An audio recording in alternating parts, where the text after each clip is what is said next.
Welcome to the full build walkthrough of the range slider solution in Attributes.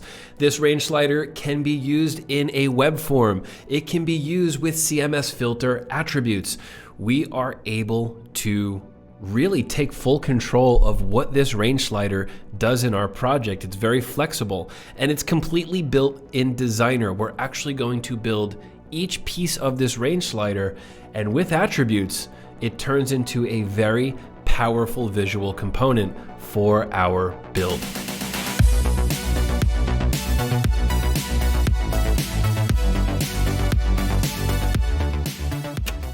Let's jump in. The first thing we do is go inside the docs.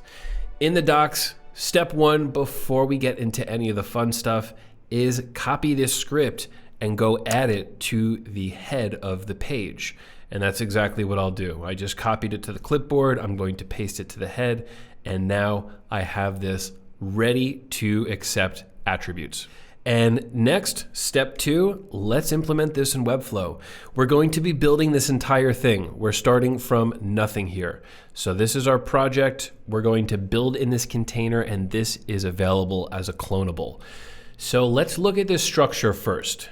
In the docs, we have our wrapper, track, fill, and handle. Wait, before we continue with this walkthrough, I want to show you an update that was just made to the documentation. I recorded this video. This walkthrough is great. It really does a good job showing you range slider, but I realized there's actually a better way to organize this documentation. So we're going to continue with the documentation when I recorded, but I want to show you what it looks like now. I have reorganized to now add this text input field and the display value. It's part of the structure. So instead of putting them down here, they are now shown visually inside this structure. Look how we have the fill, the handle, and the text input all nested in the track. And then we have this display value, and the display value can be anywhere in the wrapper. We have it right here outside of the track. So continue with this walkthrough. We're going to build it. We go through all of these steps, but now you can visually see that this text input is inside the wrapper. We don't need any attributes for it initially. We can apply attributes to it if we are integrating it with CMS filter. And same with this, instead of having it outside, it's part of the wrapper. This is the display value. We're going to go over this. All right, back to the walkthrough. Enjoy this range slider video. We're always making updates to the docs, and this is one of them. We're going to build this structure exactly, wrapper, track, fill, handle. And we're even going to use these same identifiers when we're naming our classes and when we apply the attributes. So let's jump first to Designer and add these divs in here and give them class names. The wrapper with a nested track, with a nested fill, with a sibling handle. So let's do that right now. We're going to add a div block to the page, and this will be the FS range slider in our range slider component, and we'll give this wrapper as the name.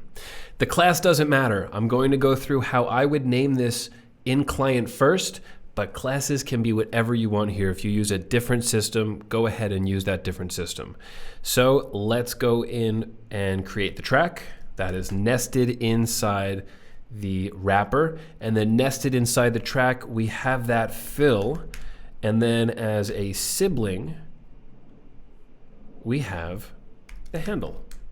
Now let's open up Navigator. Let's make sure that we do have this correct. We have the wrapper, we have the track, we have the fill, we have the handle. Perfect. Wrapper, track, fill, handle, exactly in this structure. Now we need to go and add an attribute to each of these, and we're going to do this before we even start designing. I'll go and open this up to see that we're going to add the FS range slider element wrapper. And we use the same naming for each of these. The wrapper, the track, you can see the fill, and of course, the handle. So let's go do that right now. I'm going to go to the wrapper, add that custom attribute, and that's going to be the wrapper. Inside, let's work with the track, And I'll go one more into the fill and sibling up to the handle. So now these are fully attributed. We don't need to do anything else with attributes on this main structure. Now, let's open up each of these in the docs to understand what it does. Understanding what it does is going to help us visually show it on the page. The wrapper. This is the containing element, parent that contains the UI elements. This is just a wrapper. We may not even have any styles on this. Okay, let's go to the track. The track is going to be the background, or what shows the start and the finish of the range slider. This is what the fill and the handle will slide across on. And you can see in this visual, this is a gray background that is showing it starts here and it ends here. The fill, this is the color inside of the track. This is now nested in the track. This is the color. This is what's going to show what's active or what's currently being selected by this range slider. And then we have the handle. The handle is the circle, or whatever you want it to be. We're going to build a circle in this example. We see a circle in this visual example here, but you can have a square or a star or an image or a background color or, I don't know, maybe even a Lottie animation. It's pretty flexible. As long as the element has the attribute, it's probably going to work. So this is really, really flexible in terms of how creative we can get with this. So now that we know what everything is, let's go back into Designer and create some type of visual to help visualize what this range slider looks like. Let's start with the wrapper here. And let's give a little bit of padding and maybe a white background so we can see it different from the rest of the page. Let's give this the white background. And the track, we definitely need a background color on that track. Let's add this default gray here. And we should probably add a height. That's a bit too big, maybe a 2 rem. Yep. This is going to show the size of it, both in width and in height. So I'll even go and apply a 100% here. And we have a fill. This is going to be the color inside that shows what is active. So let's add a width because we're not going to be able to see anything just yet. This doesn't look like anything in Designer. So let's create, let's say 10 rems, 100% height. There we go. Now we can see what's going on. And let's create a background color of this kind of purple. Nice. So that looks pretty good. We have this big giant track, we have this nice big fill, and now we need this handle. So let's go and make this, yeah, we'll do something like this so we really see the handle. Let's give it a radius of 100%. We want this to be a circle, and now let's give it a width and a height that are the same. And there we go. Then we have our handle, our fill, and our track. We need to do the important step of applying the position relative to the track, the fill as absolute, and then the handle also as absolute. This is required in the setup. You will see this information inside the description. Important, this must be set to absolute for the handle. The fill, this must be set to absolute. And then we have the track, this must be set to relative. These are requirements so that we can properly apply the styles with attributes automatically with that script that we copied in the beginning of this walkthrough. So we don't have to do anything else. It's going to now magically turn into a range slider on publish. And that's exactly what we'll do right now. We're going to push a publish through. We're going to see this working and be able to drag this circle on the track. Let's go and check this out. Here on the publish page, let's grab this circle and drag it. There we go. This is exactly what we want to see. We have the range slider going up and down. Now, this isn't actually doing anything just yet. As of right now, this is just a visual. And the reason is we don't have any value attached to it that's going into an input. If we want to use this in a form or we want to use this in our CMS filter setup, we need to have inputs. And the inputs will say where this range slider is. And then we can do something with the data. So let's go and add these new elements to the page. Let's look at the options and we'll get this looking exactly how we want. Let's go back into the documentation and let's close up this. We don't need this anymore. Wrapper track fill handle complete. Now we can look at the display. We can look at the text input and we can look at some really important options. Let's start with the display. I'm going to copy this range slider element and we're going to give it to a text value with display value as the value. This is going to literally display the current value of the range slider.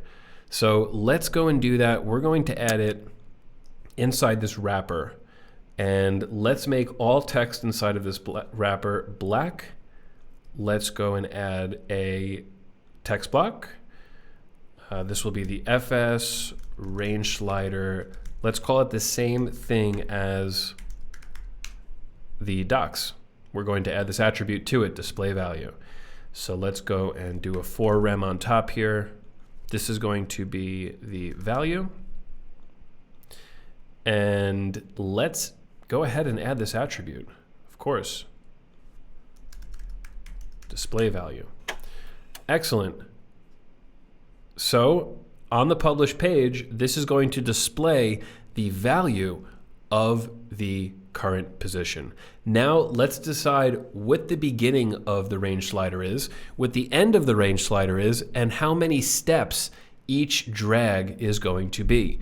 Let's open this up and say FS range slider min, and that can go on the wrapper. So we can start this at 0, we can start it at 100, we can start it at 1,000,000. It doesn't matter. I'm going to add this to the wrapper element and add a 0. This is the default, by the way. You actually don't have to add this. It will do 0 by default, but I like to have it in here in case in the future somebody wants to make an update to it. It's already in here. They can quickly update this. So let's do the min at 0 and let's do the max. Let's do it at 100 also. And again, I'm going to do the same exact thing here.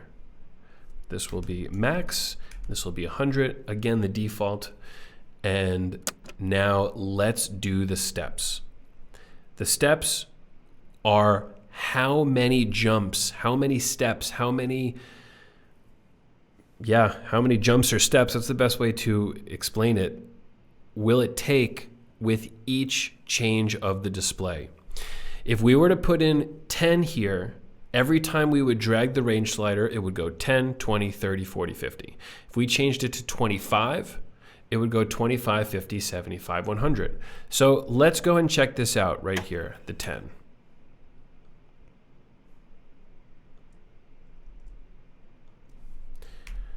Let's make this 10, and now let's publish and check. On this publish, we should see this value updating with the current dragged value.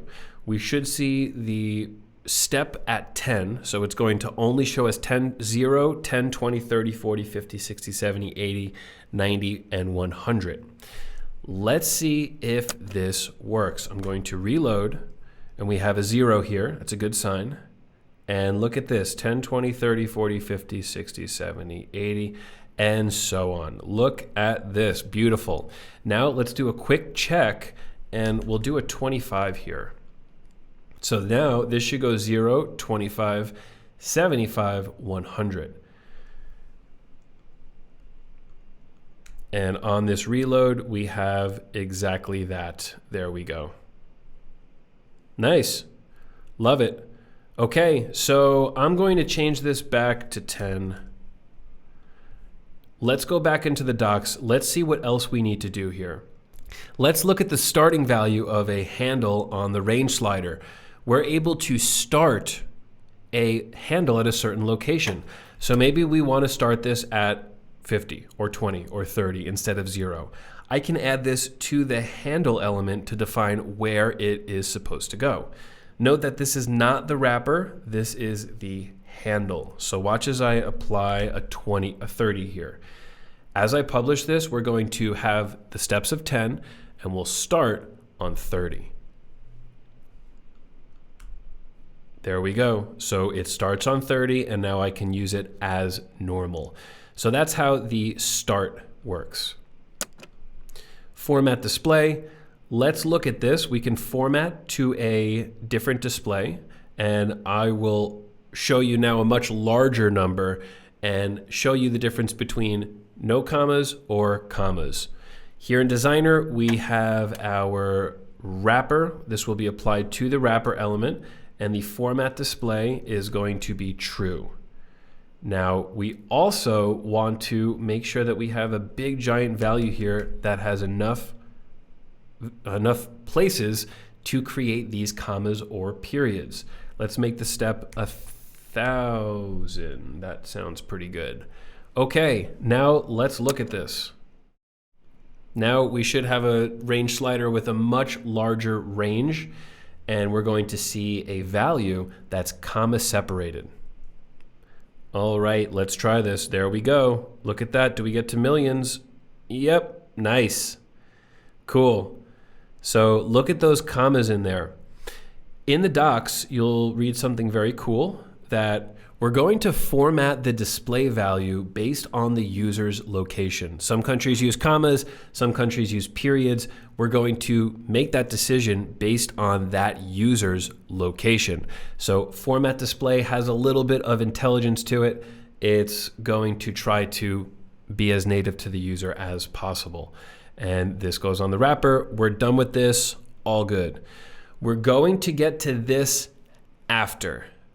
Let's jump up to one of the elements that we never went over, and a really important one. It's this text input field. This is going to be what holds the values of the range slider handles. This is required if you are submitting a form or you are using our CMS filter solution. And it's very likely that you're doing one of those things, either submitting a form or doing a filter. So you're going to need this. And when you understand how it works, it is really powerful. Start thinking about how you can create interactive experiences with this in a form. Totally badass. Let's get into it.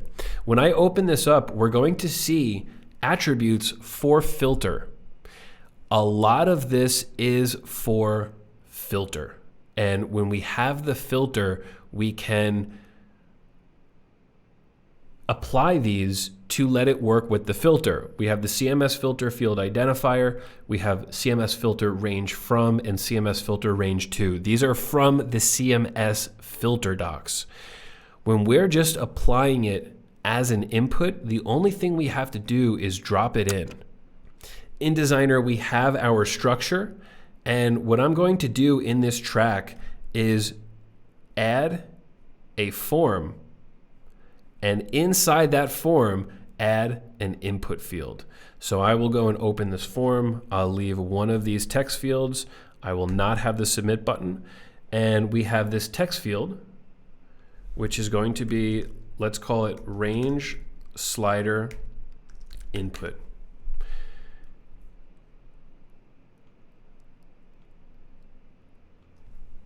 And this is it. I'm actually going to put it over here. Let's see what this looks like. We're going to see this update with this. Let's look at this. This will be pretty cool.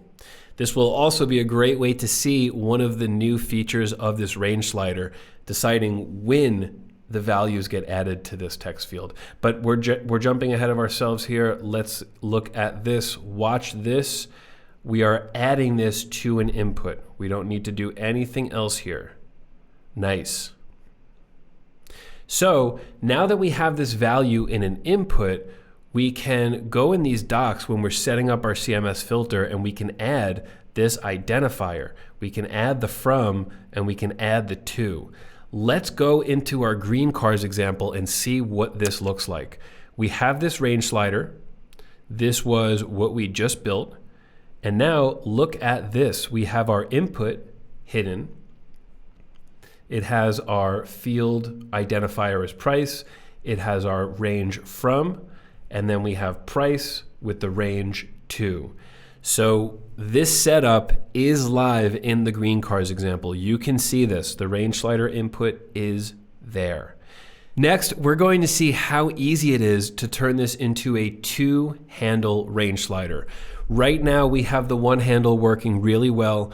Everything is as planned, but we want 2 handles, one for a min and one for a max. Let's go in and do that. I don't even need to go to the docs here because what we have to do is simply duplicate some of these elements. Any element that needs to be duplicated for a 2-handle will be duplicated. So let's start with the handle itself, right? We want 2 handles, so we need 2 handles. And then we want 2 display values. So we'll duplicate the display value. We're also going to duplicate the input. There we go. So we have 2 handles. We have 2 display values and 2 text fields. Now, when I publish, this is going to turn into a 2-handle range slider. That's it. Just duplicate the elements. And attributes will know that you want to do 2. And that's exactly what we're doing here. Check this out. So look, as we change the values as I'm moving and changing the other values as I'm moving. Cool. So this totally worked. This is exactly what we wanted, a 2-handle range slider. And now remember, I can add the CMS filter from to this input and the CMS filter to on this input. Excellent.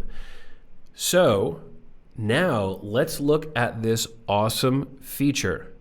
This awesome feature is called slider update, range slider update, and I can choose between move or release. Let me show you what this means. Move means the value is going to change when I move the handle. As I am moving the handle, the value will change. Release means as I release the handle, the value will change. The best way to see this is visually. I'm going to go into the green cars example and I'm going to show you what this looks like on a live site.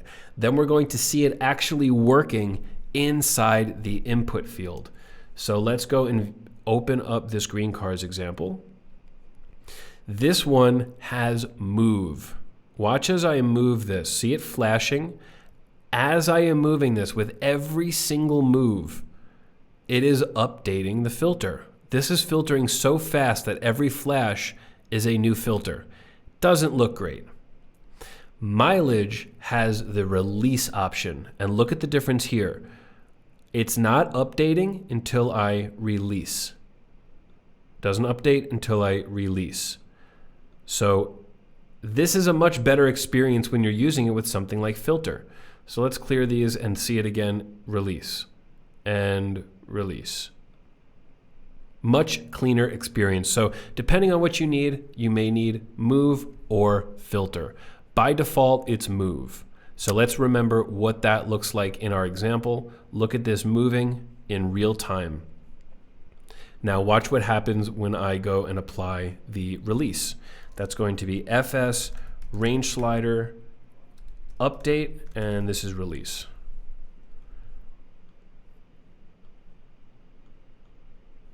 It completely changes the experience for CMS filter. On the publish page, we are going to see release.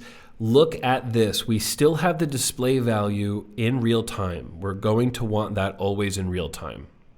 But the input does not update until I release. So I am dragging, dragging, dragging, release, it updates. Dragging, dragging, release, it updates. And same thing with this handle. So again, this could be a good use case for your CMS filter, and this is exactly what release does. You can see it in action. Remember, when you are going to publish, you do not need to have these fields. This can be absolutely hidden. We want to go and hide this. And there we go. We can go and build any type of range slider. The possibilities are almost endless. They feel endless. because you really can do anything with this. So please use these in your forms, use these in your CMS filter setups, and you'll be a pro implementing range sliders with attributes.